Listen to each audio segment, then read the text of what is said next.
So, how does a company that helps you book a plumber also, save your life? Let's unpack the absolutely brilliant and kind of counterintuitive strategy of a Moroccan tech platform called Waseet. On the surface, it looks like just another concierge app, but it's built around a secret weapon you would never, ever expect. This quote really just hits the nail on the head. We're talking about Marrakech, a massive hub for luxury tourism and foreign investment. For the people who own these gorgeous villas, making sure a guest has a perfect stay isn't just a job. It's like this high-stakes performance where every single tiny detail has to be absolutely flawless. And right there, that's the core problem. You've got all these foreign owners, maybe managing their properties from Paris or Dubai. So they might be the conductor, sure, but their orchestra, it's 1,000 miles away. And on the ground in Morocco, they're facing this logistical minefield that can turn their beautiful investment into a complete nightmare fast. And this nightmare isn't just one big thing, it's really death by 1,000 cuts. You've got language barriers, you're constantly haggling over prices because nothing is standardized, and just trying to find a plumber you can actually trust? Good luck. Then you throw in the fact that a lot of these villas are in pretty remote spots, and what you get is this massive, massive trust gap. So you can really see the difference here. On one side, you have the old way, which is just chaos, right? A dozen different phone numbers, endless haggling. But on the other side, you've got the Waseet way. It promises exactly what you'd expect today. One single contact, clear prices, and professionals who are actually vetted and rated, all with just a tap. So the solution seems pretty straightforward, doesn't it? You build a classic digital marketplace. You connect the supply, so your local artisans, cleaners, chefs, with the demand from the villa owners. Then you add in all the usual features, ratings, in-app payments, maybe some real-time tracking. Problem solved. It's basically tech startup 101. But if that's all there was to it, we probably wouldn't be talking about it. Because this is where the story takes a really fascinating and, honestly, a completely unexpected turn. That's right, this is not just an app for finding a good gardener. Tucked inside is a direct line to a privately owned and operated ambulance service. We're talking a high-stakes, real-world, physical asset that's integrated right into this lightweight little app. And this is the million-dollar question, isn't it? I mean, the golden rule of modern tech is to stay asset-light.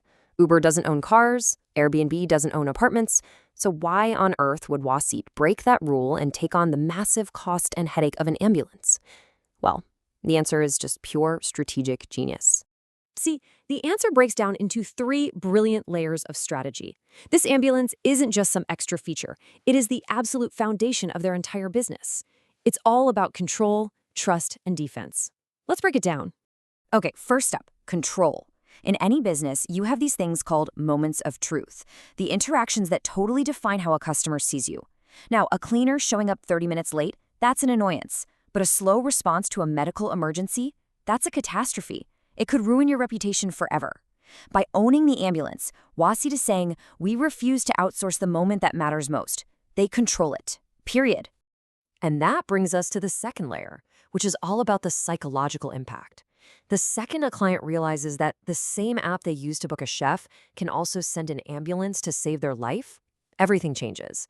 The app is no longer just a convenience. It's become this vital safety net. And that incredibly deep trust you earn in a life or death situation, it creates this powerful halo effect over every other service they offer. Which brings us to the third layer, and this is all about building what investors call an economic moat. Think of it like a real moat around a castle. It's a powerful defense that keeps all your competitors out. And this, right here, is Waseet's moat. I mean, think about it.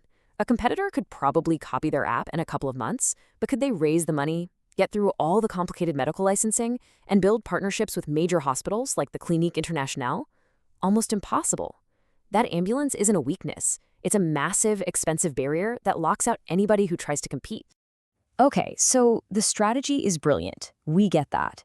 But trust and safety, those are feelings. How do you actually turn all of that into a profitable business? Well, they do it with a really smart hybrid revenue model. It's not just about taking a cut from one-off jobs. Because they've built all this trust, they can unlock recurring revenue through subscriptions and get high-margin income from the services they own themselves, like the ambulance. This mix makes the whole business incredibly solid. And if you look closer at the subscriptions, you can see how that ambulance becomes a real cash flow engine. See that? It's bundled right into their top-tier VIP and senior care packages. This is just a masterful way to turn a reactive emergency service that someone might only use once in their life into a steady, predictable source of monthly income. And this entire thing gets supercharged by something called the network effect. It's a simple idea. The more high-quality artisans you have on the platform, the more valuable it is for villa owners. And the more villa owners who join, the more the best artisans want to be on it. It just creates this amazing virtuous cycle where growth just keeps feeding itself. It becomes exponential. Okay.